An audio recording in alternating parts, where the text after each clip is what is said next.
வணக்கம் நண்பர்களே. இன்று இந்திய வரலாற்றில் மிகவும் புத்திசாலி மனிதர்களில் ஒருவரான தெனாலி ராமனை பற்றிய மிகவும் புத்திசாலித்தனமான மற்றும் வேடிக்கையான கதையை நான் உங்களுக்கு சொல்லப் போகிறேன். கதையின் பெயர் கிணற்றின் உரிமையாளர். வாழ்வில் நகைச்சுவை, புத்திசாலித்தனம் மற்றும் நியாயம் எப்படி பேராசையையும் சுயநலத்தையும் தோற்கடிக்கும் என்பதை இந்த கதை நமக்கு உணர்த்துகிறது. நிதானமாக அமர்ந்து நன்றாக கேளுங்கள், உங்களுக்கு மிகவும் பிடிக்கும். வெகு நாட்களுக்கு முன்னர் விஜயநகர பேரரசில் புத்திசாலியான நகைச்சுவை உணர்வு கொண்ட தெனாலிராமன் வாழ்ந்து வந்தார். தெனாலிராமன் எந்த வகையான சிக்கலையும் தனது கூர் புத்தியாலும் நகைச்சுவை உணர்வாலும் தீர்ப்பதில் வல்லவர் என்பதால் அவரை எல்லோருக்கும் மிகவும் பிடித்திருந்தது. ஒரு நாள் அரசவையின் ஒரு சிறிய கிராமத்தில் ஒரு ஏழை விவசாயி அருகில் உள்ள ஒரு பணக்கார மனிதரிடமிருந்து ஒரு கிணற்றை வாங்க விரும்பினார். தனது வயலில் பயிர்களுக்கு நீர் பாய்ச்சி வேளாண்மை செய்து தனது குடும்ப வருமானத்தை உயர்த்த விரும்பினார். சிறிது ஆலோசனைக்கு பிறகு அந்த பணக்காரர் தனது கிணற்றை ஒரு நியாயமான விலைக்கு விற்க ஒப்புக்கொண்டார். அந்த விவசாயியும் அவர் கேட்ட பணத்தை கொடுத்து அந்த கிணற்றை வாங்கி அதிலிருந்து நீர் இறைத்து பயன்படுத்த ஆரம்பித்தார். சில நாட்களுக்கு பிறகு அவ்வாறே நீர் இறைத்துக் கொண்டிருந்த போது அந்த பணக்காரர் அங்கே வந்து, "ஏய், இங்கே என்ன செய்து கொண்டிருக்கிறாய்?" என்று கேட்டார். அந்த விவசாயி குழப்பத்துடன், "எனது கிணற்றிலிருந்து நீர் இறைக்கிறேன்" என்று கூறினார். அதற்கு அந்த பணக்காரர் ஏளனமாக, "ஆம், உனக்கு கிணற்றை தான் விற்றேன், அதில் உள்ள தண்ணீரை அல்ல" என்று கூறினார். அந்த விவசாயி அதிர்ச்சி அடைந்தார். அத்துடன் நிற்காமல் அந்த பணக்காரர் மிகுந்த ஆணவத்துடன், "எனது நீரை பயன்படுத்த வேண்டுமென்றால் ஒவ்வொரு முறையும் அதற்கும் நீ பணம் கொடுக்க வேண்டும்" என்று கூறினார். அந்த ஏழை விவசாயிக்கு என்ன செய்வதென்று தெரியவில்லை. அவர் மிகவும் கடின உழைப்பாளி மற்றும் நேர்மையானவர். ஆனால் அவரால் இந்த நியாயமற்ற கோரிக்கையை எதிர்த்து ஒன்றும் செய்ய முடியவில்லை. நேராக அரசரின் நீதிமன்றத்திற்கு சென்று தனக்கு நடந்த அநியாயத்தை விளக்கினார். கவனமாக கேட்ட அரசர் கிருஷ்ணதேவராயருக்கு கோபம் வந்தது. "இது விசித்திரமான வழக்காக இருக்கிறது. நாம் தெனாலிராமனை அழைப்போம். ஏனெனில் எல்லோருக்கும் தெரியும், ஒரு பிரச்சனையை தீர்க்க ஞானமும் நகைச்சுவையும் வேண்டுமெனில் அது தெனாலிராமனால் தான் முடியும் என்று." தெனாலிராமன் அவைக்கு வந்து ராஜாவை வணங்கி புன்னகைத்தார். ராஜா கூறினார், "ராமன், இது ஒரு தந்திரமான சூழ்நிலையாக தெரிகிறது. அந்த விவசாயி கிணற்றை வாங்கிவிட்டார். ஆனால் விற்றவரோ தண்ணீர் அவருடையது என்கிறார். நாம் என்ன செய்யலாம்?" தெனாலி சிறிது நேரம் யோசித்து கபடத்துடன் புன்னகைத்தார். "அரசே, அந்த பணக்காரனை அழையுங்கள். நான் இதை இப்போதே தீர்க்கிறேன்." அந்த பேராசை கொண்ட மனிதன் பெருமையுடன் நம்பிக்கையுடன் வந்தான். "ஆம் அரசே, நான் கிணற்றை தான் விற்றேன், அதில் உள்ள தண்ணீரை அல்ல. அந்த தண்ணீர் என்னுடையதுதான்." தெனாலி மெதுவாக தலையசைத்து கூறினார், "ஓ, அப்படியா? நீங்கள் கிணற்றை மட்டும்தான் விற்றீர்கள், அதில் உள்ள தண்ணீரை அல்ல." பணக்காரர் கூறினார், "ஆம், மிக சரி." தெனாலி மீண்டும் சிரித்து கூறினார், "நல்லது, அப்படியானால் கிணறு அவருடையது. அதற்குள் உங்கள் தண்ணீரை, அதாவது வேறொருவருடைய சொத்தில் உங்கள் தண்ணீரை வைத்துள்ளீர்கள்." அவை முழுவதும் ஆர்ப்பரித்து சிரித்தது. தெனாலி கூறினார், "அப்படியானால் தண்ணீர் கிணற்றுக்குள் இருக்கும் ஒவ்வொரு நாளும் நீங்கள் விவசாயிக்கு வாடகை செலுத்த வேண்டும்." அந்த பேராசை மனிதனின் முகம் சிவந்து ஒரு வார்த்தை கூட பேச முடியவில்லை. தெனாலி மீண்டும் குனிந்து கூறினார், "அல்லது நீங்கள் வாடகை செலுத்த விரும்பவில்லை எனில் உடனே அதில் உள்ள தண்ணீரை எடுத்துவிட வேண்டும். வேறெங்காவது வைத்துக் கொள்ளுங்கள்." இப்போது அவையில் எல்லோரும் மேலும் பலமாக சிரிக்கத் தொடங்கினார். அந்த பேராசை மனிதன் வெட்கத்துடன் தலையை தொங்க போட்டு கொண்டான். "நான் தவறு செய்துவிட்டேன், என்னை மன்னித்து விடுங்கள்." ராஜா சிரித்துக்கொண்டே கூறினார், "தெனாலிராமா, மீண்டும் உனது ஞானத்தால் நீதி வழங்கிவிட்டாய்." அந்த ஏழை விவசாயி தெனாலிராமனுக்கு தனது கண்ணீரால் நன்றி கூறினார். "எனக்கு உங்களால் தான் எனது உரிமையும் மன அமைதியும் மீண்டும் கிடைத்தது." தெனாலி இரக்கத்துடன் சிரித்து கூறினார், "எனது மண்பனே, நினைவில் கொள், புத்திசாலித்தனம் ஒரு மனிதனின் உண்மையான வலிமை. எப்போதுமே நேர்மையுடன் இருந்தால் உண்மை உன்னை காக்கும்." முழு அவையும் ஆர்ப்பரித்தது. அந்த நாள் முதல் அந்த ராஜ்யத்தில் ஒருவரும் ஏழைகளை ஏமாற்ற விழையவில்லை. இதுதான் நண்பர்களே கிணற்றின் முதலாளியைப் பற்றிய கதை. பேராசை எப்போதும் வெற்றி பெறாது என்ற நீதியை நமக்கு போதிக்கிறது. புத்திசாலித்தனமும் நேர்மையும் எப்போதும் வெற்றி பெறும். எப்போது பிரச்சனையை சந்தித்தாலும் நம்பிக்கையை இழந்து விடாதீர்கள். அமைதியாக சிந்தித்து தெனாலிராமனைப் போல புத்திசாலித்தனமான வழியை கண்டறிவீர்கள். கேட்டதற்கு நன்றி. இந்த கதை உங்களுக்கு பிடித்திருந்தால் தெனாலிராமனின் அற்புதமான கதைகள் மற்றும் நீதி கதைகளுக்கு லைக் செய்யவும், ஷேர் செய்யவும், சப்ஸ்கிரைப் செய்யவும் மறக்காதீர்கள். வணக்கம் நண்பர்களே, இன்னைக்கு நாம தெனாலிராமனோட இன்னொரு சுவாரஸ்யமான நகைச்சுவையான கதையோட உங்களை சந்திக்கிறோம். அந்த கதையோட பேரு புரோகிதர்களுக்கு சூடு போட்ட தெனாலிராமன். அரசரோட கருணை, புரோகிதர்களின் பேராசை, தெனாலிராமனோட புத்திசாலித்தனம் எல்லாம் இந்த கதை மூலமா நமக்கு தெரிய வருது. கதைக்குள்ள போவும் வாங்க. ராஜா கிருஷ்ணதேவராயருக்கு அவங்க அம்மாவை ரொம்ப பிடிக்கும், மிகவும் மதிப்பார். வயதான அவங்க அம்மா சமீபத்துல தான் உடம்பு சரியில்லாம இருந்தாங்க. அவங்கள சோதிச்சு பார்த்த அரண்மனை வைத்தியர் ராஜா கவலைப்படுகிற மாதிரி ஒரு விஷயத்த சொன்னார். உங்க அம்மா அதிக நாள் வாழ மாட்டாங்க, சீக்கிரமே இறந்துடுவாங்க. ராஜாவுக்கு அதிக மனக்கவலை. உடைந்து போனார். அவரோட அம்மா பக்கத்துல போய் உட்கார்ந்து மெதுவா கேட்டார், அம்மா, உங்க கடைசி ஆசை ஏதாவது இருக்கா? நீங்க எங்களை விட்டு போகும் முன்னாடி ஏதாவது வேணுமா? அவங்க அம்மா மென்மையா சொன்னாங்க, மகனே, கடைசி முறையா நான் ஒரு மாம்பழம் சாப்பிடணும். அது மாம்பழம் பருவம் இல்லை என்பதால் ராஜா அவரோட பரிவாரங்களை எல்லா திசைக்கும் அனுப்பி மாம்பழம் தேட வைத்தார். அவர்கள் பல தூர இடங்களுக்கு சென்றும் கிடைக்கவில்லை. அதற்குள் அவரது அம்மாவும் இறந்துவிட்டார். ராஜா மிகவும் நொந்து போனார். அந்த துக்கத்துடன் தனது அரண்மனை புரோகிதர்களை அழைத்து கேட்டார், எனது அம்மாவின் ஆன்மா சாந்தியடைய ஏதாவது வழிபாடு அல்லது சடங்கு இருக்கா? புரோகிதர்கள் கூறினார், பேரரசே, நீங்கள் 108 தங்க மாம்பழம் செய்து அதை 108 புரோகிதர்களுக்கு கொடுத்தால் உங்கள் அம்மா மனம் சாந்தி அடையும். உடனே ராஜா சம்மதத்துடன் தங்க மாம்பழம் செய்யப்பட்டு எல்லா புரோகிதர்களுக்கும் வழங்கப்பட்டது. தங்களுடைய அதிர்ஷ்டத்தை நினைத்து எல்லா புரோகிதர்களும் மகிழ்ந்தனர்.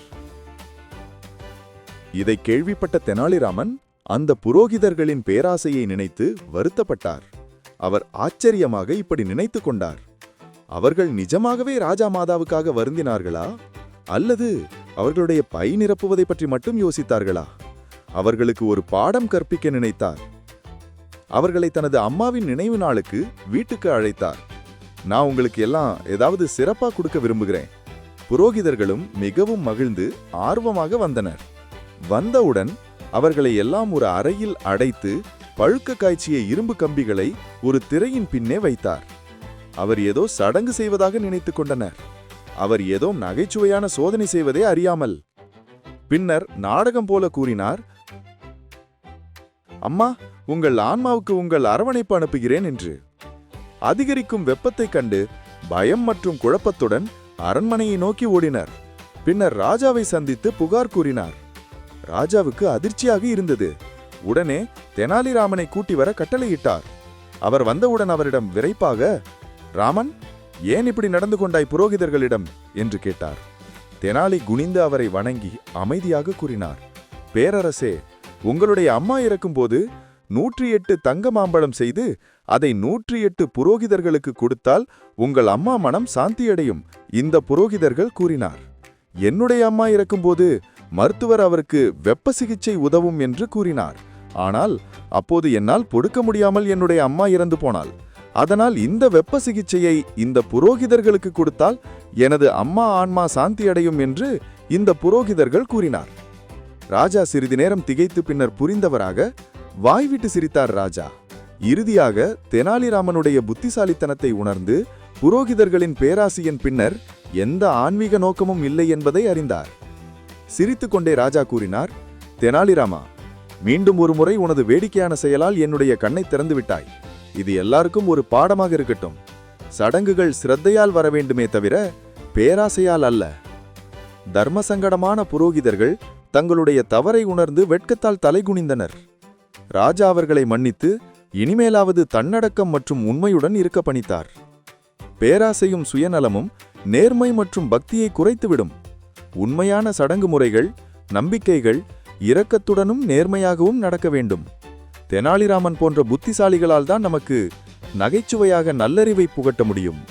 நண்பர்களே, இந்த கதை நமக்கு நம்பிக்கை என்பது தூய்மையாகவும் நீதி நம்மை வழிநடத்துவதாகவும் அமைய வேண்டும் மற்றும் பேராசையே பல வணக்கம் நண்பர்களே, இன்று நாம கேட்கப் போகும் கதை மிகவும் சுவாரஸ்யமானதும் அறிவை வெளிப்படுத்தும் ஒன்றாகும்.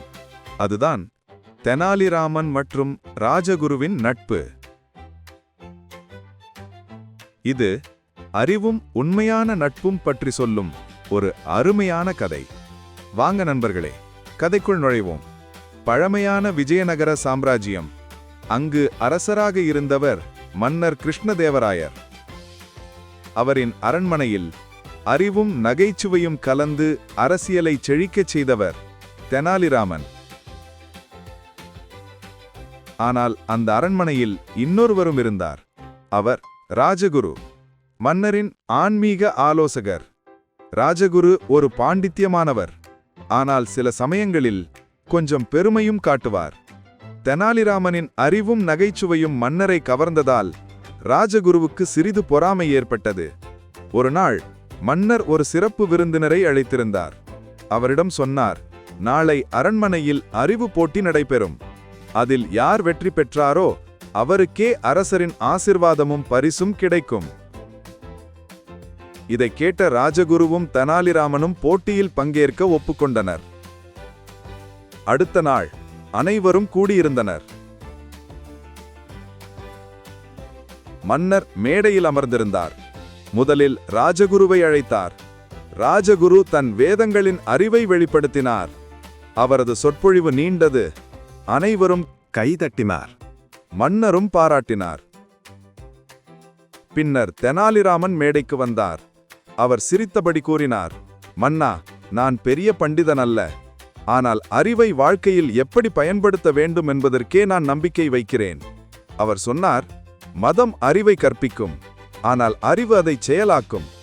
அறிவில்லாத வேதம் இருட்டான விளக்கே. அந்த வார்த்தைகள் அனைவரையும் சிந்திக்க வைத்தன.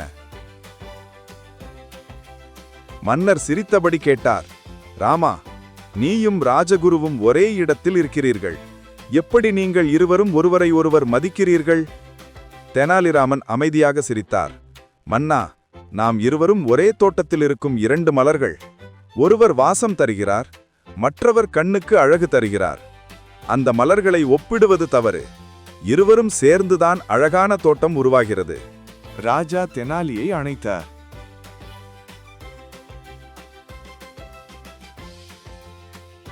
நீ உண்மையான அறிவாளர் ராமா, நான் தவறாக எண்ணியிருக்கிறேன் என்றார். மன்னரும் மகிழ்ந்தார். இதுதான் உண்மையான நட்பு என்று கூறினார். அந்த நாளுக்கு பிறகு ராஜகுரு மற்றும் தெனாலிராமன் இருவரும் மிகுந்த நட்புடன் இருந்தனர். அவர்கள் இணைந்து மன்னரின் சாம்ராஜ்யத்தை சிறப்பாக வழிநடத்தினர்.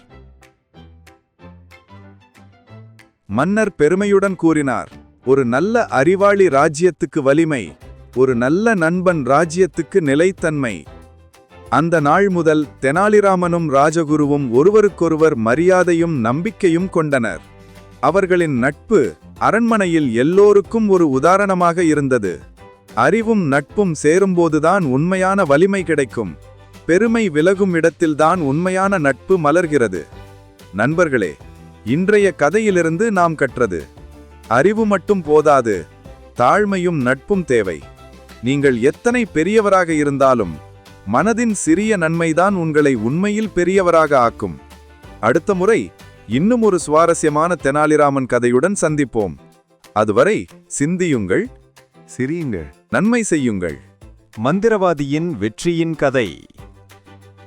வணக்கம் நண்பர்களே, தெனாலிராமன் உலகத்திலிருந்து மற்றொரு வேடிக்கையான மற்றும் புத்திசாலித்தனமான கதையை கேட்க மீண்டும் வருக.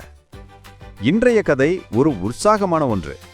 இது மந்திரவாதியின் வெற்றியின் கதை என்றே அழைக்கப்படுகிறது. ஞானமும் நகைச்சுவையும் பெருமையையும் ஆணவத்தையும் எவ்வாறு வெல்லும் என்பதை காட்டும் கதை இது.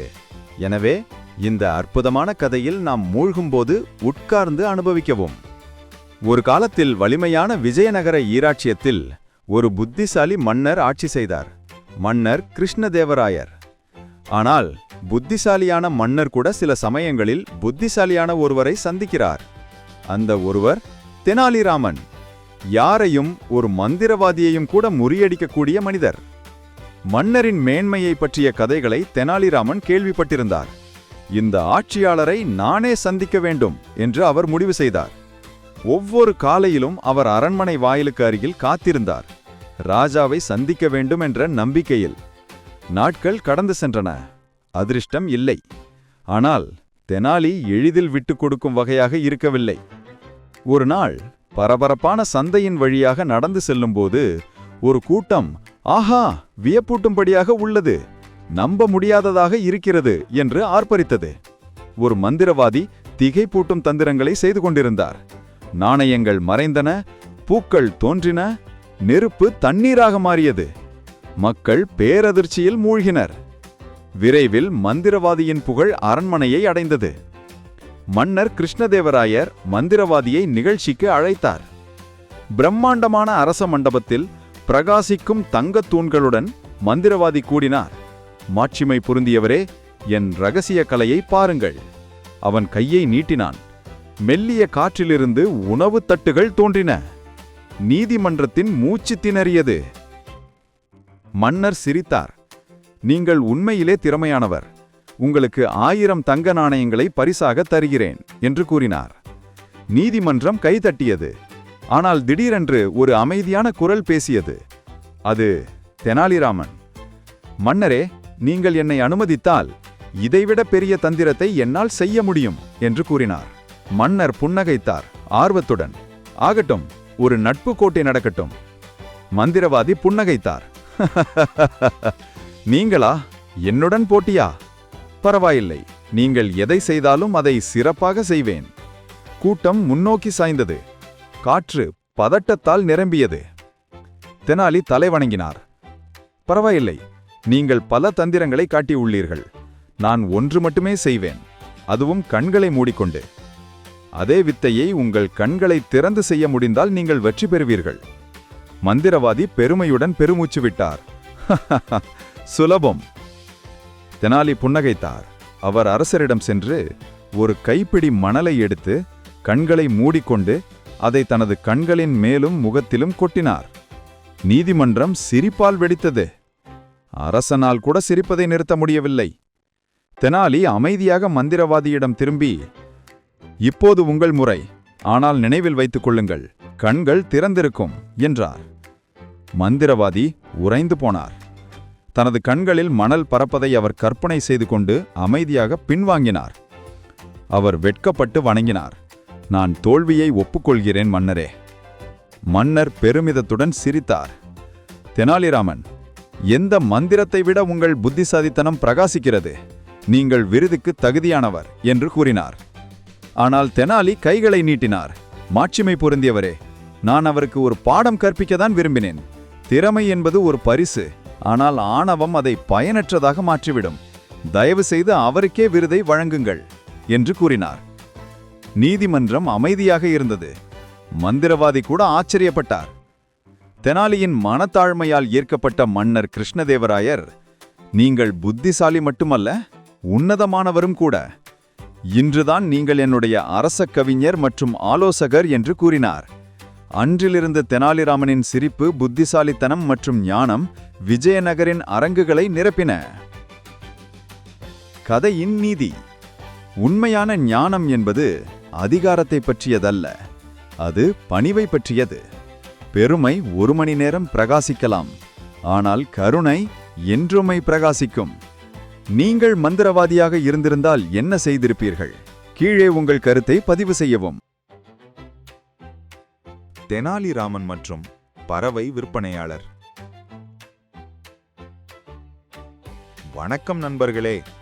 விஜயநகர நாட்டிலிருந்து இன்னொரு புத்திசாலித்தனமான வேடிக்கையான கதைக்கு திரும்பி வருகிறோம். நம் நகைச்சுவை நாயகன் தெனாலிராமன் கதையுடன். இது ஒரு தந்திரமான பறவை விற்பனையாளரால் ஏமாற்றப்படுவதை தவிர்க்க தெனாலிராமன் தனது புத்திசாலித்தனத்தை கொண்டு மன்னர் கிருஷ்ணதேவராயரை எப்படி காப்பாற்றினார் என்பதை கூறும் கதை. அப்படியே உட்கார்ந்து ஓய்வெடுத்துக்கிட்டு நகைச்சுவை, ஞானம் மற்றும் கடைசியில் வரும் ஒரு புத்திசாலித்தனமான திருப்பம் நிறைந்த இந்த கதையை கேளுங்க. நெடுங்காலம் முன்பு விஜயநகரத்தின் மாபெரும் அரண்மனையில் மன்னர் கிருஷ்ணதேவராயர் தனது புத்திசாலித்தனம் மற்றும் வித்தியாசமான விஷயங்கள் மேல் ஆர்வம், அன்பு ஆகியவற்றுக்கு பெயர் பெற்றவர். அவர் அரிய பொக்கிஷங்களை விரும்புபவர். அழகான நகைகள், விசித்திரமான விலங்குகள் மற்றும் இனிமையான பாடல்களை பாடக்கூடிய பறவைகள். ஒரு நாள் காலை அரண்மனை நீதிமன்றம் ஆரம்பமாகிய போது பளபளன்னு ஆடைகளை அணிந்த ஒருவர் அரண்மனைக்குள் வந்தார். சிவப்பு பட்டு துணியால் மூடிய தங்க கூண்டை எடுத்துக்கொண்டு வந்தார். அவர் மன்னருக்கு முன் நெழிந்து வணங்கி, மாட்சிமை பொருந்தியவரே, உலகிலேயே வித்தியாசமான ஒரு பறவை கொண்டு வந்திருக்கேன். இது சாதாரண பறவை இல்ல, இது பேசக்கூடிய, எதிர்காலத்தை கூட கணிக்கக்கூடிய பறவைன்னு என்றார்.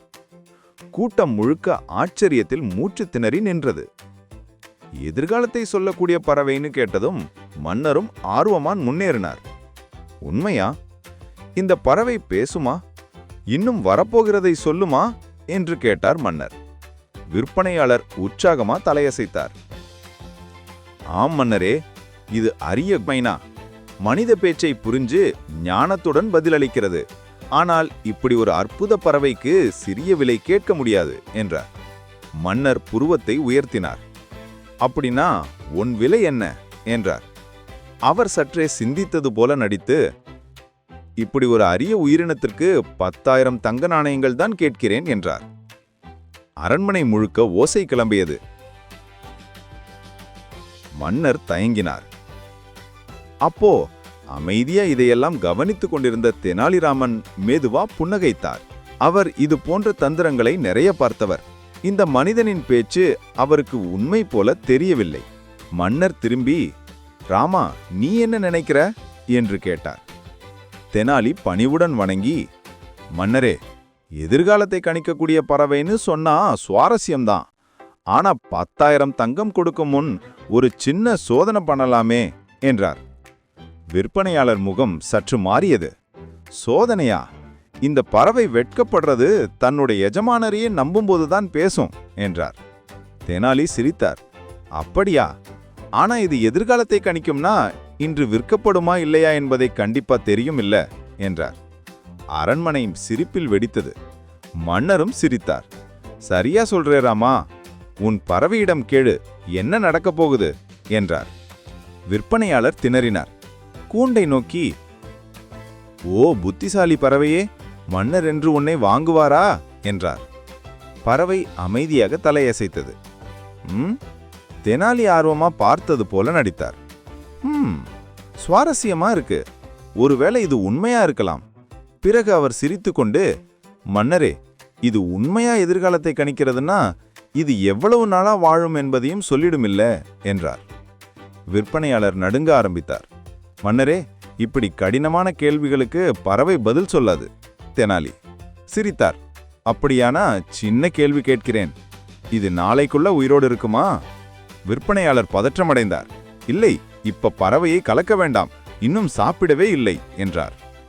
தெனாலி மன்னரை நோக்கி, மன்னரே, இதோ ஒரு வழி இருக்கிறது, இதன் திறமையை சோதிக்க என்றார்.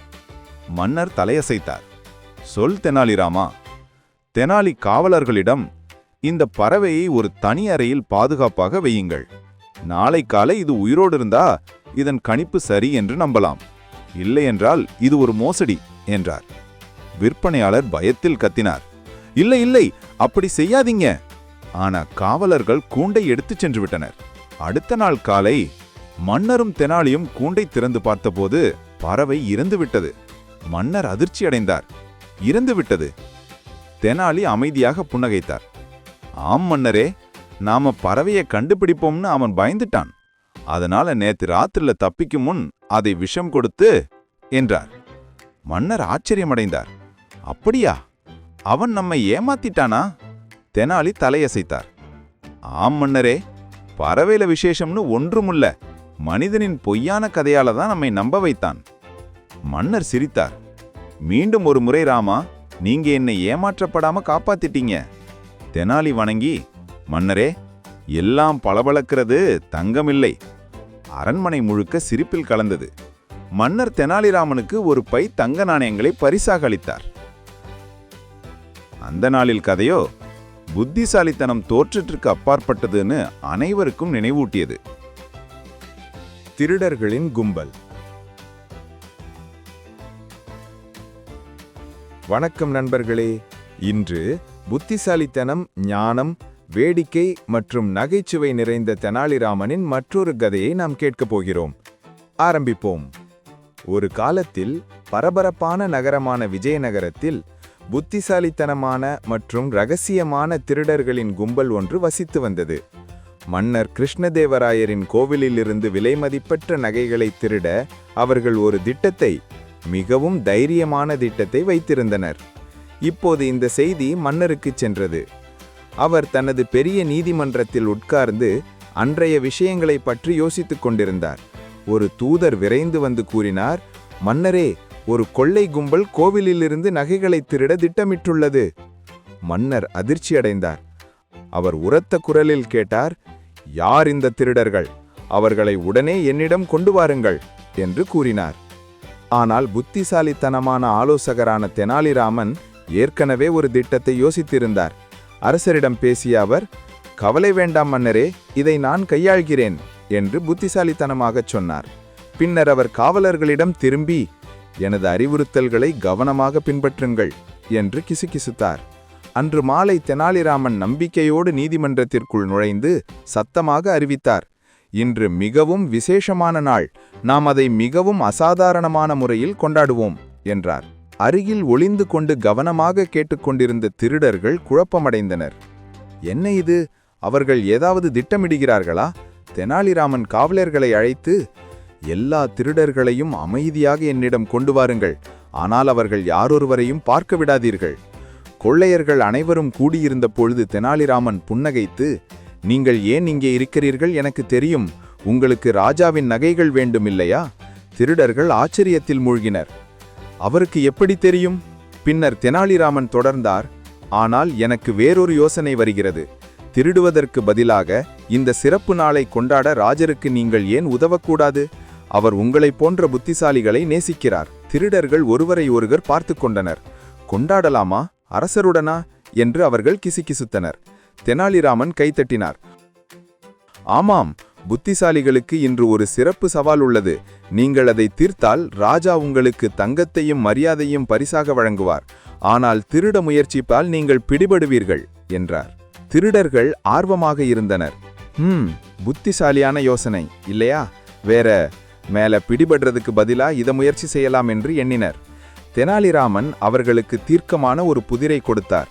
அவர் கூறியது, இங்கே உங்கள் சவால், அரண்மனை தோட்டங்களில் மறைக்கப்பட்ட புதையலை கண்டுபிடிப்பது. ஆனால் புதையலை கண்டுபிடிப்பது ஒன்றாக வேலை செய்வதன் மூலமும் உங்கள் மூளையை பயன்படுத்துவதன் மூலமும் மட்டுமே, உங்கள் கைகளை அல்ல. திருடர்கள் தங்கள் தலைகளை சொரிந்தனர்.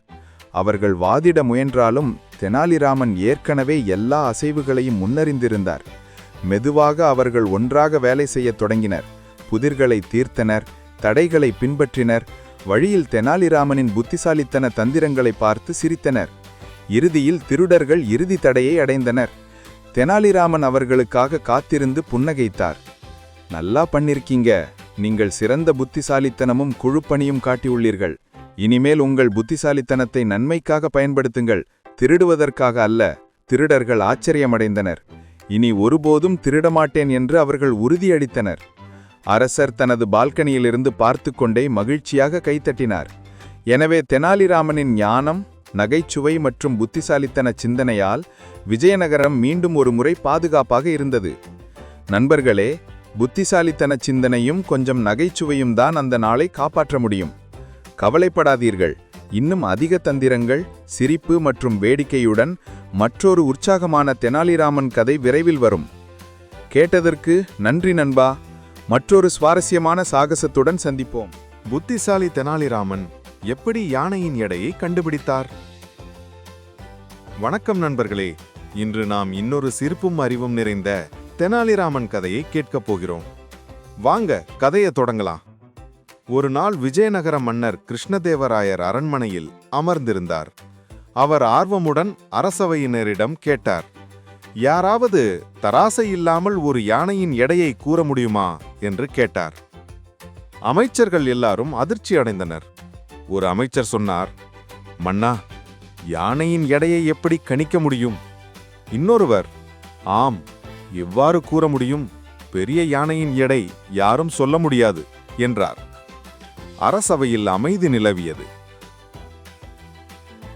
ஆனால் தெனாலிராமன் சிரித்தபடி எழுந்தார். அவர் மன்னரை பார்த்து, மன்னா, எனக்கு ஒரு நாள் அவகாசம் கொடுங்கள். நான் யானையின் எடையை கண்டுபிடித்து உங்களுக்கு சொல்லுகிறேன் என்றார். மன்னரும் ஆர்வத்துடன் ஒப்புக்கொண்டார். அடுத்த நாள் தெனாலிராமன் அரசரின் யானையை அரண்மனைக்கு அருகே உள்ள ஆற்றுக்கு கொண்டு வர சொன்னார். அவர் யானையை ஒரு பெரிய படகில் ஏற்றி வைத்தார். யானை படகில் ஏறும்பொழுது படகு எவ்வளவு மூழ்குகிறது என்பதை தெனாலிராமன் குறித்து கொண்டார். பிறகு யானையை கீழே இறக்கி படகில் அதே அளவு மூழ்கும்படி கற்களை ஏற்றி வைத்தார். முதலில் யானையை ஏற்றிய போது படகு எவ்வளவு மூழ்கியது என்பதை குறித்த அதே அளவிற்கு கற்களை மீண்டும் ஏற்றினேன். இப்போது இந்த கற்களின் எடையை கணக்கிட்டால் அதன் மூலம் யானையின் எடையை கணக்கிடலாம் என்றார். அந்த கற்களை எடைத்தராசில் வைத்து எடையை கண்டுபிடித்து அதன் மூலம் யானையின் எடை இதுதான் என்று தெனாலிராமன் கணக்கை முடித்தார். அனைவரும் அரண்மனைக்கு திரும்பிய போது தெனாலிராமன் மன்னரிடம், மன்னா, உங்கள் யானையின் எடை இதுவாகும் என்று துல்லியமாக சொன்னார். மன்னர் மிகவும் ஆச்சரியமடைந்தார். தெனாலிராமனை பார்த்து, ஒரே படகின் மூலம் யானையின் எடையை அறிந்தாய். உன்னுடைய அறிவுத்திறனே அற்புதம் என்றார். அரசவையினர் அனைவரும் கைத்தட்டி சிரித்தனர். தெனாலிராமனின் புத்திசாலித்தனம் அனைவருக்கும் எடுத்துக்காட்டாக அமைந்தது. தெனாலிராமன் சிரித்தபடி, மன்னா, சிந்தித்து பார்க்காமல் யாரையும் நம்ப வேண்டாம். அறிவையும் புத்திசாலித்தனத்தையும் பயன்படுத்தினால் எந்த பிரச்சனையையும் தீர்க்க முடியும் என்றார். இவ்வாறு தெனாலிராமன் தனது அறிவால் யானையின் எடையை கண்டுபிடித்து மன்னரை ஆச்சரியப்படுத்தினார். நண்பர்களே, இந்த கதை நமக்கு கொடுக்கும் பாடம் என்னவென்றால், சிந்தித்து கணக்கிட்டு செயல்பட்டால் எதையும் முடிக்கலாம். நன்றி நண்பர்களே. இன்னொரு சுவாரஸ்யமான தெனாலிராமன் கதையுடன் விரைவில் மீண்டும் சந்திப்போம். முட்டைக்கு விலை. வணக்கம் நண்பர்களே. இன்று நாம ஒரு அறிவும் கலந்த தெனாலிராமன் கதையை கேட்கப் போகிறோம். வாங்க கதைக்குள் போகலாம். ஒரு நாள் விஜயநகர மன்னர் கிருஷ்ணதேவராயர் தனது அழகான அரியணையில் அமர்ந்து அரசவையை நடத்தி கொண்டிருந்தார். அரசவையில் அமைச்சர்கள், பண்டிதர்கள், காவலர்கள் எல்லோரும் அங்கிருந்தனர். அந்த நேரத்தில் ஒரு வியாபாரி பெருமையாக நடந்து வந்தான். அவன் கையில் ஒரு பெரிய கூடை, அதில் துணியால் மூடியிருந்தான். வியாபாரி வணக்கம் சொல்லி, மன்னா, இன்று நான் உங்களுக்காக ஒரு அரிய பொருள் கொண்டு வந்துள்ளேன். இதை வாங்கினால் உங்கள் பேரரசு புகழ் உலகம் முழுதும் பரவும். மன்னர் ஆச்சரியத்துடன், அரிய பொருளா? அது என்ன? வியாபாரி மெதுவாக மூடியை எடுத்தான். அதற்குள் சில பெரிய முட்டைகள் இருந்தன. இவை சாதாரண பறவையின் முட்டைகள் அல்ல, அரிய பறவையின் முட்டைகள். ஒவ்வொன்றுக்கும் 10 பொன்னாணயம் வேண்டும். மன்னர் முட்டைகளை பார்த்து ஆச்சரியப்பட்டார். முட்டைக்கு இவ்வளவு விலை ஏன்? சாதாரண கோழி முட்டை என்றால் ஒரு காசே விலை. ஆனால் நீ சொல்லுவது பொன்னாணயமா? வியாபாரி பெருமையாக, மன்னா, இவை வித்தியாசமான பறவையின் முட்டைகள். அவை சாதாரணம் அல்ல, அதனால்தான் விலை அதிகம். இவை உங்களுடைய அரசவையில் இருந்தால் உங்கள் புகழ் உலகம் முழுதும் பேசப்படும். அனைவரும் சந்தேகமாக ஒருவரை ஒருவர் பார்த்தனர். அப்போது பக்கத்தில் அமர்ந்திருந்த தெனாலிராமன் சிரித்தபடி எழுந்தார். மன்னா, உடனே வாங்காதீர்கள். வியாபாரி சொல்வது உண்மையா பொய்யா என்று நாம் சோதிக்க வேண்டும். சோதிக்க வேண்டுமா? எப்படி? மன்னா, இந்த முட்டைகளை வாங்கினால் நாளை அந்த பறவைகளை நமக்கு காட்ட வேண்டும். இவ்வளவு அரியவை எனில் அவற்றின் குஞ்சுகளும் அதே அளவுக்கு விலையுயர்ந்தவையாக இருக்க வேண்டுமல்லவா? வியாபாரி உடனே திகைத்து போனான். அவனுக்கு எந்த பறவையும் இல்லை, எந்த பறவை குஞ்சும் இல்லை. அவன் வெறும் பொய் சொன்னவன் என்பதெல்லாம் வெளிப்பட்டு விட்டது. அவன் தலையை குனிந்து நின்றான்.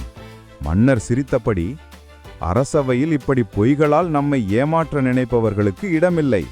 காவலர்களே, அவனை வெளியேற்றுங்கள். வியாபாரி வெட்கப்பட்டு ஓடிப்போனான். அரசவையினர் அனைவரும் தெனாலிராமனின் அறிவை பாராட்டினர். மன்னர், தெனாலிராமா, உன் அறிவால் அரசவையை மோசடியிலிருந்து காப்பாற்றினாய். உன்னை போன்ற அறிவாளி எங்கும் இல்லை. தெனாலிராமன் சிரித்தபடி, மன்னா, எப்போதும் யாருடைய வார்த்தையையும் உடனே நம்பக்கூடாது. சிந்தித்து பார்த்தால்தான் உண்மையையும் பொய்யையும் பிரித்தறிய முடியும். இவ்வாறு தனது அறிவால் தெனாலிராமன் அரசவையை ஏமாற்றுபவர்களிடமிருந்து காப்பாற்றினார். நண்பர்களே, இந்த கதை நமக்கு கொடுக்கும் பாடம் என்னவென்றால், எதையும் உடனே நம்பாமல் சிந்தித்து பார்த்து முடிவெடுக்க வேண்டும். நன்றி நண்பர்களே. இன்னொரு சுவாரஸ்யமான தெனாலிராமன் கதையுடன் விரைவில் மீண்டும் சந்திப்போம். 3 பொம்மைகள்.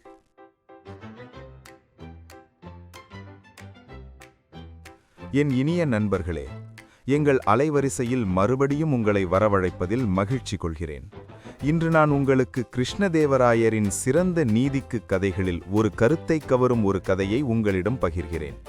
அக்கதை உங்களை ஞானம், புத்திசாலித்தனம் மற்றும் சமயோசித புத்தியின் உண்மையான பொருள் இவை எல்லாவற்றையும் சிந்திக்க வைக்கும்.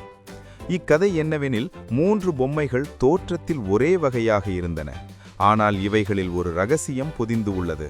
அது என்னவென்று தெரியாமல் மொத்த ராஜ்யமும் தடுமாறியது.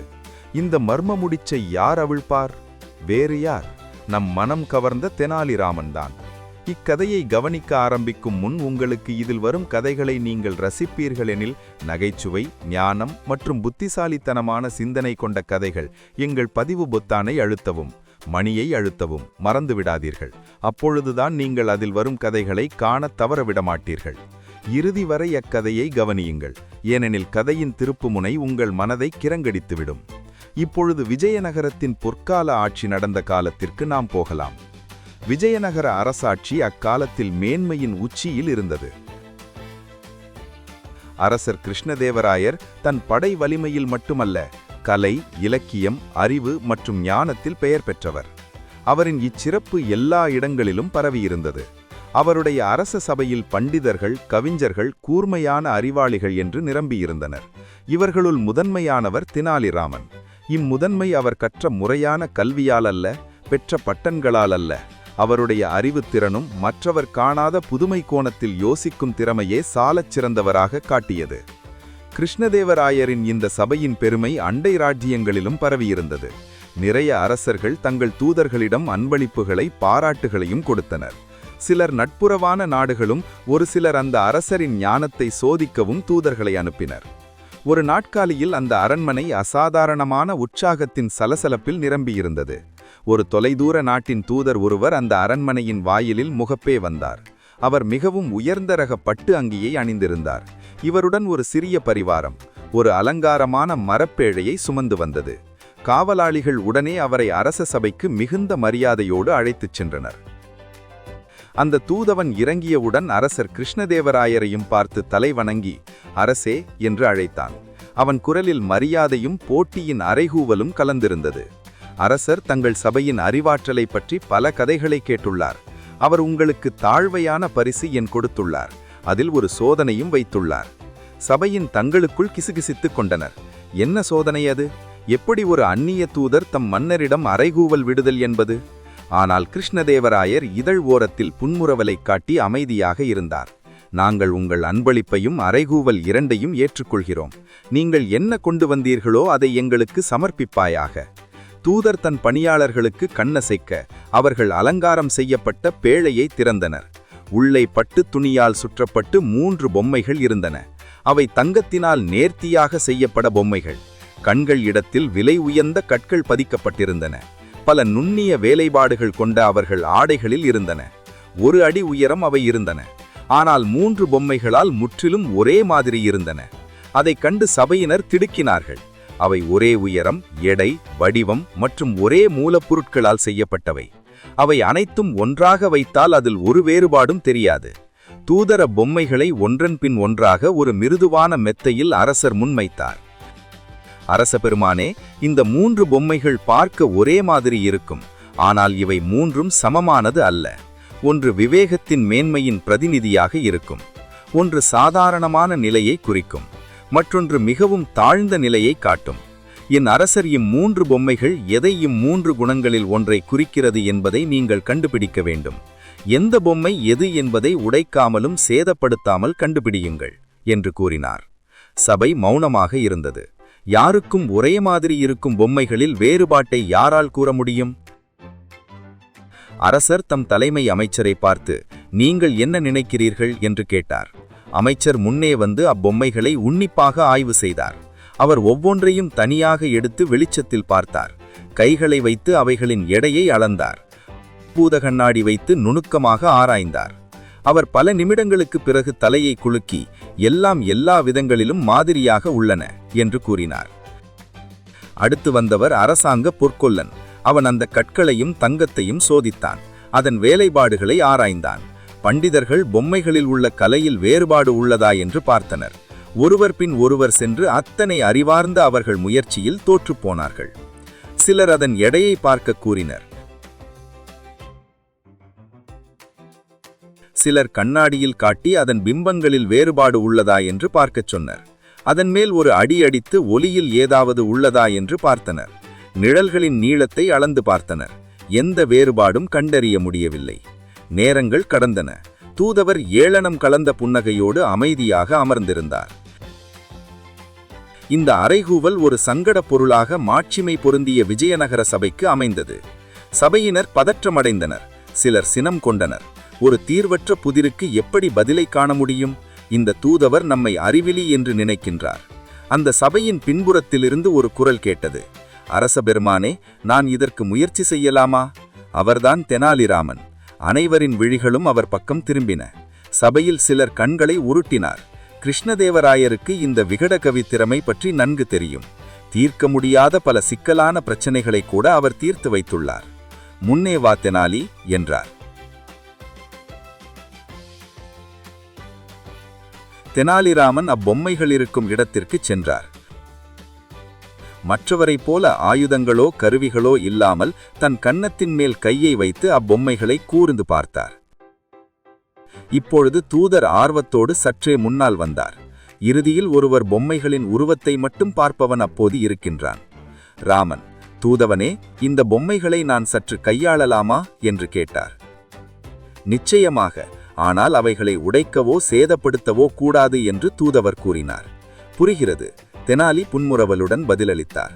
தெனாலிராமன் பிறகு யாரும் எதிர்பாராத செயல் ஒன்று செய்தார். அவர் காவலாளியிடம் ஒரு மெல்லிய கம்பியை கேட்டார். அதை பார்த்ததும் சபையோர் குழப்பமடைந்தனர். தெனாலி முதலில் முதல் பொம்மையை கூர்ந்து கவனித்தார். ஒவ்வொரு பொம்மையிலும் ஒரு மிகச்சிறிய துளை இருந்தது. ஒன்றுக்கு 2 காதிலும் ஒன்றுக்கு வாயிலும் துளை செதுக்கப்பட்டிருந்தது. மிகச்சிறிய துளை என்றதால் ஒரு சிலர் கவனிக்கவில்லை. அவர் முதல் பொம்மையின் காதிலே மிக மெதுவாக அந்த மெல்லிய கம்பியை நுழைத்தார். அந்த கம்பி அப்பொம்மையின் காதில் உள்ளே சென்று வாயின் வழியாக வெளியே வந்தது. சபை இது என்ன என்று திடுக்கிட்டது. தெனாலி 2வது பொம்மையை எடுத்து அதேபோல் கம்பியை அதன் காதில் நுழைத்தார். இம்முறைய கம்பி மற்றொரு காது வழியாக வந்தது. பிறகு 3வதை எடுத்து அவ்வாறே கம்பியை நுழைத்தார். அக்கம்பி உள்ளே நுழைந்து மறைந்தது. எவ்வழியாகவும் வெளியே வரவில்லை. தெனாலிய பொம்மையை தலைகீழாக திருப்பினார். அக்கம்பியின் மோதும் ஒளி பொம்மைக்கு உள்ளே வெற்றிடத்தில் விழுந்து தெரித்தது. தெனாலிராமன் 3 பொம்மைகளையும் ஏந்தி மன்னரின் பக்கம் திரும்பினார். அரச பெருமானே, இந்த புதிருக்கு விடை கிடைத்துவிட்டது. இந்த 3 பொம்மைகள் நாம் அன்றாடம் சந்திக்கும் 3 விதமான மனிதர்களை பிரதிபலிக்கிறது. முதல் பொம்மையை எடுத்து இந்த பொம்மையின் காதில் கம்பியை நுழைத்தால் அது உடனே வாய் வழியாக வருகிறது. இது மக்களில் ஒரு வகையினர் எந்த விஷயத்தை கேட்டாலும் அது உடனே மற்றவரிடம் கூறிவிடுவர் என்பதை குறிக்கிறது. அவர்கள் கேட்கும் விஷயங்களை தங்களுக்குள் வைத்துக் கொள்ள மாட்டார்கள். அவர்கள் வெற்று பாத்திரங்கள், புரளி பேசுபவர்கள், வெற்று பேச்சாளர்கள். அவர்கள் சிலதை கேட்டு வேறு மாதிரி திரித்து மற்றவரிடம் கூறிவிடுவர். அதன் உண்மையான பொருளை உணரவும் மாட்டார்கள், சிந்திக்கவும் மாட்டார்கள். இது அவர்களின் தாழ்ந்த ஞானத்தை குறிக்கும். அனைவரும் இதை ஏற்றுக்கொண்டனர். ஏனெனில் இப்படிப்பட்ட மக்களை அவர்கள் வாழ்க்கையில் சந்திக்கிறார்கள். தெனாலிராமன் 2வது பொம்மையை எடுத்து இந்த பொம்மையின் ஒரு காதிலே கம்பி நுழைந்து மற்றொரு காது வழியாக வருகிறது. இது மக்களில் ஒரு வகையினர் எந்த ஒரு விஷயத்தை கேட்டாலும் அது என்னவென்று கவனிக்க மாட்டார்கள். அவர்களுக்கு போகும் தகவல்கள் எந்த ஒரு பாதிப்பையும் ஏற்படுத்தாது. அவர்கள் நிச்சலனமின்றி கேட்பார், ஆனால் அதில் ஈடுபாடு இருக்காது. அவர்கள் அறிவுரை, ஞானம் மற்றும் போதனைகளை கேட்பார், ஆனால் அவர்களின் உள்ளத்தில் பதியாமல் சென்றுவிடும். இவர்கள் சராசரி மனநிலை கொண்ட மனிதர்கள். சபையினர் இதையும் ஏற்றுக்கொண்டனர்.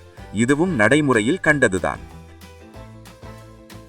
கடைசியாக மூன்றாவது பொம்மையை எடுத்து இதன் காதில் செல்லும் கம்பி உடன் உள்ளே தங்கிவிடும்.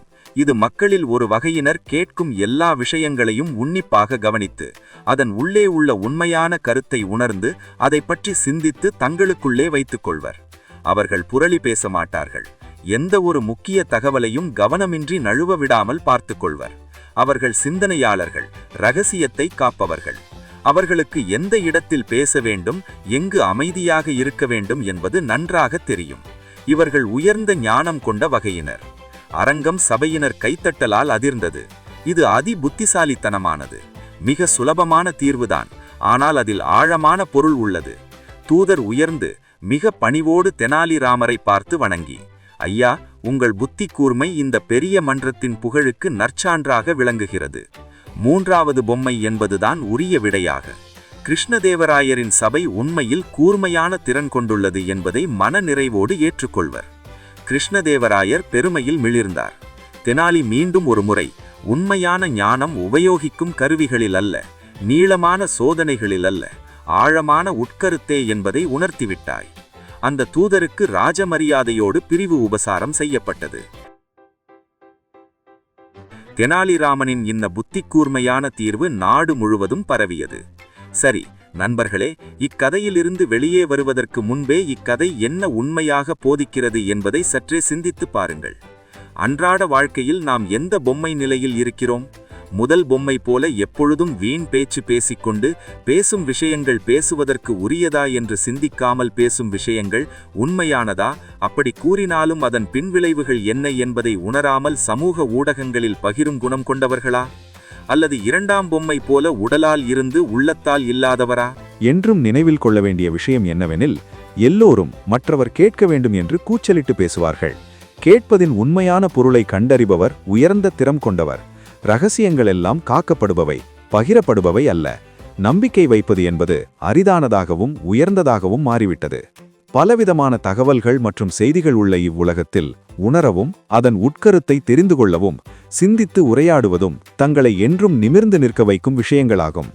ஆதலால் மூன்றாவது பொம்மை போல இருக்க கற்றுக்கொள்ளுங்கள். தன்னிடம் பேசப்படுவதை நன்கு கவனியுங்கள். பேசுவதை தவிருங்கள்.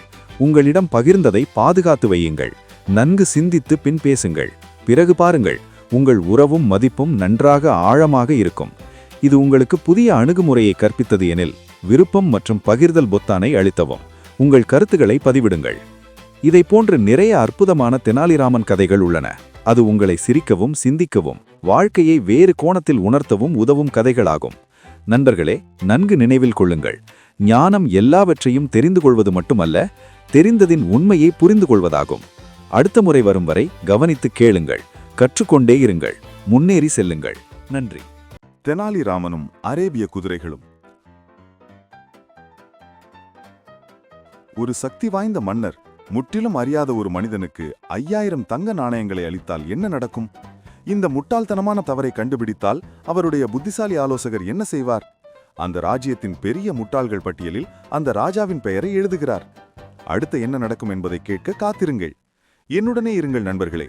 இதுதான் தெனாலிராமன் மற்றும் அரேபிய குதிரைகளின் கதை. நீங்கள் புதியவர் என்றால் ஒன்று சொல்கிறேன். தெனாலிராமன் அரச ஆலோசகர் மட்டுமல்ல, மிகுந்த புத்திசாலியான நகைச்சுவை வித்தகர். அரசரையே முட்டாள் என்று கூறும் அளவு தைரியம் வாய்ந்தவர். இன்றைய கதை மிக சிறப்பானது. பேராசை, நம்பிக்கை மற்றும் மிகுந்த விலை கொடுத்து நாம் அனைவரும் கற்க வேண்டிய ஒரு புதிய பாடம். என்னுடனே இருங்க, உங்களுக்கு பிடித்த சிற்றுண்டியுடன். நான் உங்களை நூற்றுக்கணக்கான ஆண்டுகளுக்கு முன்னாடி அற்புதமான விஜயநகர சாம்ராஜ்யத்துக்கு அழைத்துச் செல்கிறேன். இதை காட்சிப்படுத்தி பாருங்கள் நண்பர்களே. விஜயநகர சாம்ராஜ்யம், விண்ணை முட்டும் தங்க கோயில்கள், பட்டாடையும் வாசனை திரவியங்களும் நிரம்பிய சலசலக்கும் சந்தை. அதன் மையத்தில் ஞானம், தைரியம், நேர்மை கொண்டு மன்னர் கிருஷ்ணதேவராயர் அரசாட்சி புரியும் ஒரு பிரம்மாண்டமான அரண்மனை. மன்னர் கிருஷ்ணதேவராயர் பல விஷயங்களுக்கு பெயர் பெற்றவர். அவரது இராணுவ வெற்றிகள், கலையையும் கவிதையையும் வளர்க்கும் புரவலர், அவரது நீதி. ஆனால் ஒரு விஷயம், ஒரே ஒரு விஷயம், அதுதான் அந்த வலிமை வாய்ந்த மன்னரின் இதயத்தை சிறு குழந்தை போன்ற உற்சாகத்துடன் இருக்கச் செய்யும். குதிரைகள். எந்த சாதாரண குதிரையும் அல்ல, நினைவில் கொள்ளுங்கள், மிக அரிய வகை இனங்கள் மட்டுமே. உங்களை நிறுத்தி ஆச்சரியத்தில் பார்க்க வைக்கும் அரிய இனங்கள். அவரது அரசாங்க குதிரை தொழுவங்கள் பழம்பெருமை வாய்ந்தவை. பாரசீகத்திலிருந்து வந்த மின்னம் மேலாடை போன்ற இரவில் ஒளிரும் அருமையான தோல் அழகு கொண்டவை. அரேபியாவிலிருந்து வந்த காற்றின் வேகத்தில் ஓடும் விரைவு குதிரைகள். சீனாவிலிருந்து வந்த நடன மங்கையின் மிளிர்வுடன் உள்ள குதிரைகள். மன்னர் ஒவ்வொரு முறை குதிரை தொழுவத்திற்கு வரும்போதும் தனது மதிப்பு வாய்ந்த குதிரைகளின் ஊடே நடந்து தனது பின்மயிரை தனது கைகளால் மெதுவே வருடி உண்மையான ஆச்சரியத்துடன் கூறுவார், ஆஹா, அந்த அழைப்பு பார், என்ன பலம், என்ன கம்பீரம், உண்மையில் ஒரு மன்னரின் பெருமை இவை. இது பொழுதுபோக்கு மட்டுமல்ல நண்பர்களே, அது அவருக்கு இருந்த மிகுந்த பேரார்வம், அவரது பலவீனம். நமக்கு தெரியும் தானே, ஒரு பலவீனம் இருக்கும் இடத்தில் அதை பயன்படுத்திக் கொள்ள ஒருவர் காத்திருக்கிறார். ஒரு பிரகாசமான காலை வேளையில் அரச நீதிமன்றம் நடந்து கொண்டிருந்தபோது மந்திரிகள் நாட்டின் முக்கிய பணிகளை விவாதித்துக் கொண்டிருந்தனர். மனுதாரர்கள் நீதிக்கு காத்திருந்தார்கள். அரசாங்கம் தன்னுடைய வழக்கமான பணியை நடத்தி கொண்டிருந்தது. பெரிய மண்டபத்தின் கதவு திறந்தது. ஒரு அந்நியர் உள்ளே வருகிறார். அவர் அணிந்திருந்த நேர்த்தியான ஆடைகள் நான் மிகுந்த பணம் கொண்டவன் என்பதை பறைசாற்றிக் கொண்டிருந்தது. அவனது தலைப்பாகை பட்டாடையால் செய்யப்பட்டிருந்தது. அவனது பளபளப்பும் தோலாலான காலினி மின்னியது. ஆனால் அவனை நோக்கி எல்லோரையும் திரும்பச் செய்தது எது என்றால் அவனது தோற்றமல்ல, அவன் கொண்டு வந்தது. அது ஒரு குதிரை. ஏதோ ஒரு குதிரை அல்ல நண்பர்களே, நம்ப முடியவில்லை. அந்த குதிரை அற்புதமாக இருந்தது. ஒரு பெரிய கட்டிடத்தைப் போல உயரம். அதனுடைய தசைகள் ஒரு பளபளப்பேற்றிய வெள்ளியைப் போல அதன் மினுங்கும் தோலுக்கடியில் காட்சியளித்தன. அது நடக்கும்போதும் அசையும் போதும் முழு அவையும் அமைதியுறும் வகையில் அத்தகைய சக்தியுடனும் நேர்த்தியுடனும் காட்சியளித்தது. பல நூறு குதிரைகளை தன் வாழ்நாளில் கண்டிருந்த அரசர் கூட தனது சிம்மாசனத்திலிருந்து எழுந்து நின்றார். அந்த அந்நியர் குனிந்து வணங்கி மென்மையான ஒரு தேர்ச்சிமிட்ட குரலில் பேச ஆரம்பித்தார். வணக்கம் மாட்சி பொருந்திய அரசே, நான் அரேபியாவை சேர்ந்த ஒரு எளிய குதிரை வியாபாரி. இதோ உங்களுக்கு முன்னால் இருக்கும் இந்த அற்புதமான உயிரினம் உயிருடன் இருக்கும் மிக சிறந்த அரேபிய குதிரைகளில் ஒன்று. சாம்பியன் வம்சாவளியிலிருந்து வளர்க்கப்பட்டது. சிறந்த கையாளர்களால் பயிற்சி பெற்றது. ஒரு பேரரசருக்கு ஏற்றது. ராஜாவின் கண்கள் உண்மையில் பிரகாசமாக இருந்தன. அவர் தனது சிம்மாசனத்திலிருந்து கீழே நடந்து குதிரையை சுற்றி ஒவ்வொரு தசையையும், ஒவ்வொரு கோட்டையும், ஒவ்வொரு திட்டத்தையும் ஆராய்ந்தார். ஓ அருமை! என்ன அற்புதமான உயிரினம்! அதன் உடல் அளவின் விகிதாச்சாரங்கள், தாங்கும் திறன், எனக்கு இந்த குதிரை வேண்டும். வியாபாரி சிரித்தார். இங்குதான் விஷயங்கள் சுவாரஸ்யமாகின்றன நண்பர்களே. அவர் சிறிது நேரம் நின்று வார்த்தைகளை ஒரு கொக்கியில் இறை போல காற்றில் தொங்கவிட்டார். அரசே விரும்பினால் உங்கள் அரச தொழுவத்தை அலங்கரிக்க 3ஐயும் நான் கொண்டு வர முடியும். கற்பனை செய்யுங்கள், பொருந்தி வரும் 3 அரேபிய குதிரைகள். இங்கிருந்து பாரசீகம் வரை உள்ள எல்லா ராஜ்யத்தின் பொறாமை. இப்போது நண்பர்களே, இதுதான் தருணம். ஞானம் ராஜாவின் காதில் கிசுகிசுக்க வேண்டிய இடம். பொறு, யோசி, இந்த மனிதர் யார்? அவர் எங்கிருந்து வருகிறார்? அவரை பற்றி நமக்கு ஏதாவது தெரியுமா? ஆனால் நினைவில் கொள்ளுங்கள், குதிரைகள் ராஜாவின் பலவீனம். மேலும் பலவீனம் நம்மை குருடாக்கும். ஆம் என்று அரசர் அறிவித்தார். அவரது குரல் மண்டபம் முழுவதும் ஒலித்தது. ஆம், எனக்கு 3ம் வேண்டும். சீக்கிரம் அவற்றை என்னிடம் கொண்டு வாருங்கள். வியாபாரி இன்னும் தீவிரமாக வணங்கினார். நிச்சயமாக மாட்சி தம்மையரே, நான் பெருமைப்படுகிறேன். ஆனால் நீங்கள் பார்க்கிறீர்கள், இந்த பயணம் நீண்டது மற்றும் விலை உயர்ந்தது. இந்த விலைமதிப்பற்ற விலங்குகளுக்கு தேவையான பராமரிப்பு, சிறப்பு கையாளர்கள், பாதுகாப்பான போக்குவரத்து. அவர் அர்த்தமுள்ள வகையில் பின்தாங்கினார். ராஜா உடனே புரிந்து கொண்டார். பணம் ஒரு பொருட்டல்ல, உங்கள் விலையை சொல்லுங்கள். சரி மாட்சியையே, இந்த அருந்திரும் விலங்குகளுக்கு 5000 தங்க நாணயங்கள் செலவை ஈடுகட்டும். 5000 தங்கம் நாணயங்கள். இது ஒரு பாக்கெட் நாணயம் அல்ல நண்பர்களே. ஒரு கிராமத்திற்கு ஒரு ஆண்டிற்கு உணவளிக்க முடியும், கோயில்களை கட்ட முடியும். இது ஒரு மிகுந்த செல்வ வளம் உள்ளது. ஆனால் ராஜா தயங்கவில்லை. அவர் தனது பொருளாளரை திரும்பி, இந்த மனிதருக்கு 5000 தங்க நாணயங்களை உடனடியாக கொடுங்கள், முன்பணமாக என்று கட்டளையிட்டார். இதோ என் நண்பர்களே, இந்த வியாபாரியின் கண்கள் ஒரு கணம் நன்றியுணர்வை வெளிப்படுத்தாத ஏதோ ஒன்றுடன் பிரகாசித்தன. அது ஒரு வெற்றி பெற்ற மகிழ்ச்சிதான்.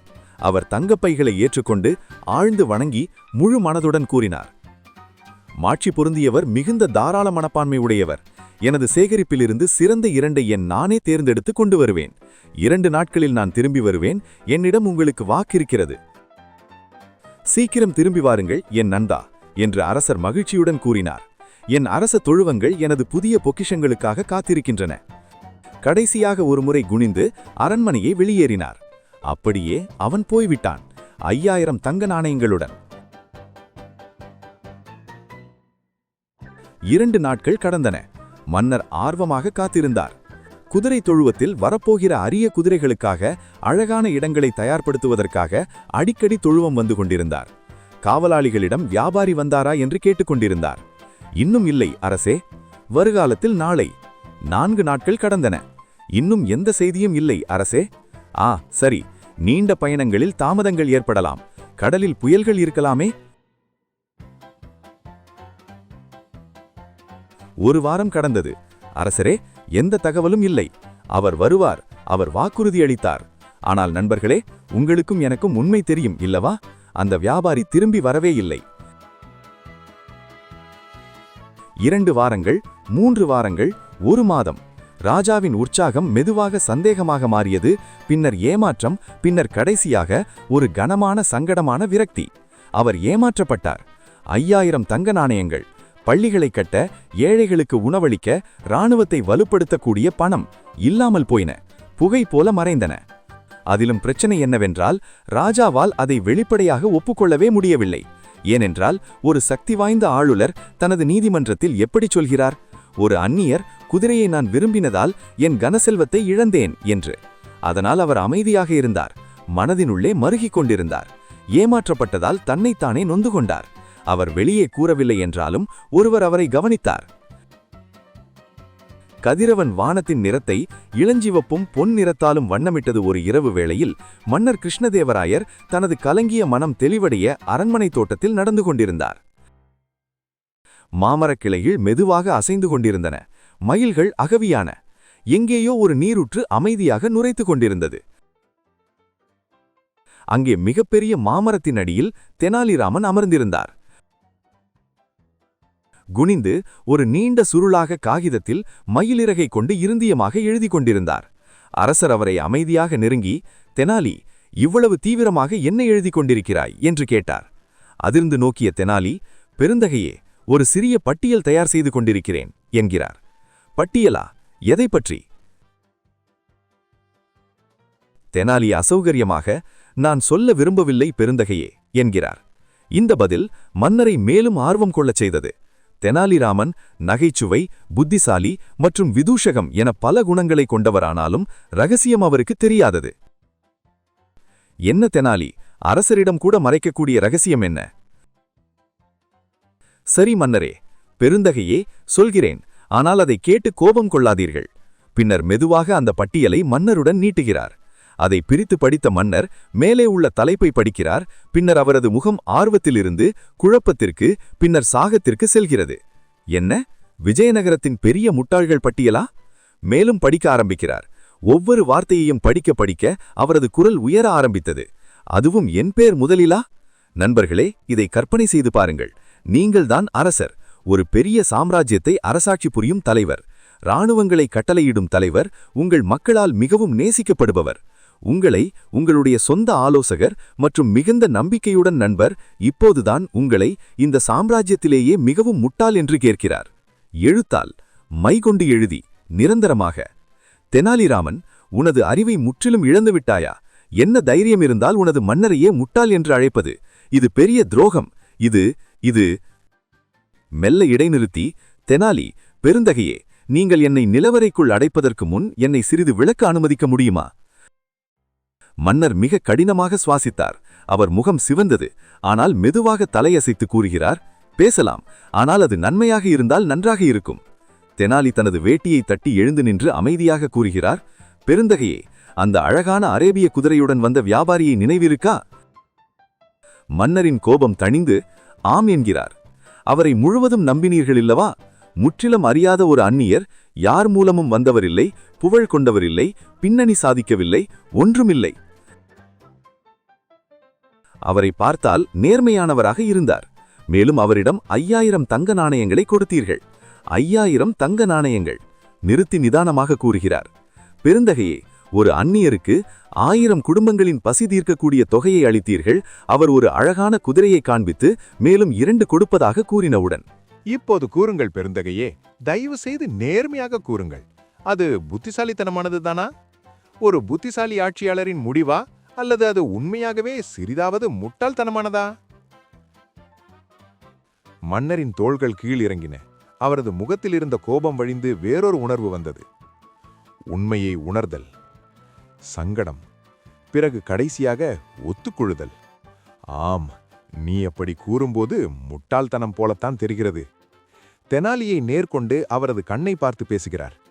நீ என்னை அவமானப்படுத்துகிறாயா அல்லது எனக்கு பாடம் போதிக்கிறாயா? ஆம் பெருந்தகையே, ஏனெனில் நீங்கள் அரசர் மட்டுமல்ல, எனது நண்பரும் கூட.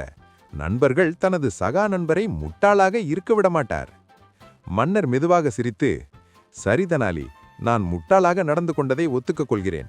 ஆனால் அந்த வியாபாரி உண்மையிலேயே குதிரைகளுடன் வந்தால் அப்போது என்ன சொல்வாய்? இப்போதுதான் நண்பர்களே, தெனாலிராமன் எல்லாவற்றிலும் மிகவும் அற்புதமான திருப்பத்தை வழங்குகிறார். இந்த தர்க்கத்தை கேளுங்கள், இது மிகவும் மேதை போன்ற விஷயம். தெனாலி குறும்புடன் தனது புத்திசாலித்தனமான சிரிப்புடன் கூறுகிறார், அவன் திரும்பி வந்தால் அரசே, உங்கள் பெயரை முதலில் பட்டியலில் இருந்து எடுத்து விடுவேன். மன்னர் பிரகாசமாகிறார். நல்லது, உங்கள் பெயரை எடுத்து அவன் பெயரை எழுதிவிடுவேன். என்ன, எப்படி அவன் முட்டாளாவான்? ஏனெனில் பேரரசே, யோசித்து பாருங்கள், அவனிடம் ஏற்கனவே 5000 தங்க நாணயங்கள் உள்ளன. 5000. அவன் ஏன் திரும்பி வந்து அதைவிட விலை மதிப்பு மிக்க 2 குதிரைகளை கொடுக்கப் போகிறான்? இவ்வளவு பெரிய மோசடி செய்த பின்னர் குதிரைகளை கொடுக்க வந்தால் உலகத்திலேயே அவன்தான் பெரிய முட்டாளாக இருப்பான். மன்னர் சிறிது நேரம் தெனாலியை உற்று பார்த்தார். பின்னர் சிரிக்க ஆரம்பித்து விட்டான். தெனாலி, நீ பெரும் அற்புதமான அயோக்கியன். தெனாலியின் தோளை தட்டி கொடுத்தார். நீ மீண்டும் எனக்கு விலை மதிப்பற்ற பாடத்தை கற்றுக் கொடுத்து விட்டாய். 5000 தங்க நாணயத்தை விட விலை மதிப்பற்ற பாடத்தை. இருக்கலாம், ஆனாலும் அந்த பாடத்தை 5000 தங்க நாணயங்களை இழக்காமல் கற்றுக்கொண்டிருக்கலாம் பெருந்தகையே. அந்த நாளிலிருந்து மன்னர் கிருஷ்ணதேவராயர் ஒரு வித்தியாசமான ஆட்சியாளராக மாறினார். இன்னும் குதிரைகளை அதிகமாக விரும்புபவராகவே இருந்தார். அதிலிருந்து மாறவில்லை. ஆனால் இப்போதோ அவர் எல்லாவற்றையும் சரிபார்க்க ஆரம்பித்தார், விசாரிக்க ஆரம்பித்தார். பின்னர் எப்போதும் தனது செல்வவரத்தை அந்நியர்களுக்கு கொடுக்கவில்லை.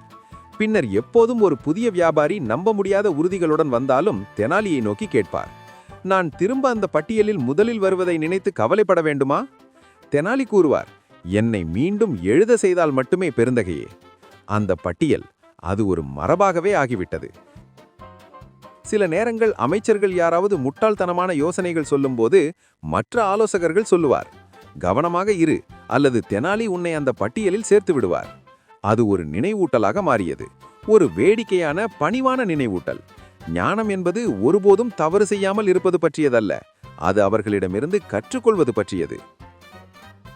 ஏனெனில் என் நண்பர்களே, ஞானம் என்பது எல்லா நேரங்களிலும் சரியாக இருப்பது பற்றியதல்ல, நீங்கள் தவறு செய்வதற்கு முன்பே உங்களை நீங்களே கண்டுபிடிப்பது பற்றியது.